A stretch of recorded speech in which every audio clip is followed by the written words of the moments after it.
Okunye ukubambezeleka ecaleni likaNkosikazi Zandile Gumede kulokhu ke kungenxa ukunika abanye babamangalelwa isikhathi sokuthola imali yezindleko zabameli sola ukuthi bayikhethela baphinde banike inkampani ethile umsebenzi wokuqoqwa kwemfucuza.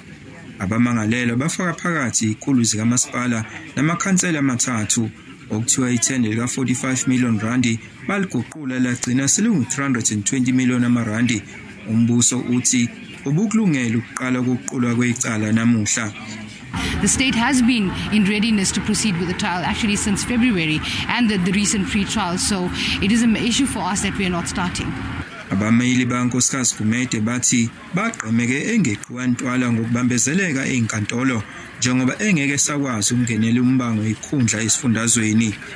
Lokhu kulandela ukuthi isigungu isiphezulu se-ANC sichibiyele umthetho ukuthi labo ababhekene namacala abucayi bengayihlanganisi nezikhundla. But the challenge that we have with this particular matter are just on two aspects. One, the fact that the Constitution speaks something else and our policy speaks something else. Secondly, the fact that our court takes too long to resolve this particular matter.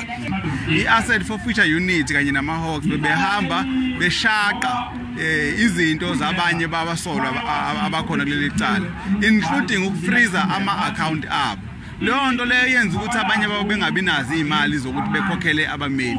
So nombuso unengxenye eyidlalile ukuthi lecala lingakwazi uqhubekele phambili. Lolu daba luhlehliselwe umhla ka-1 kuNcwaba ey'ndabeni ze-SABC. Nginguvusi Khumalo eThekwini.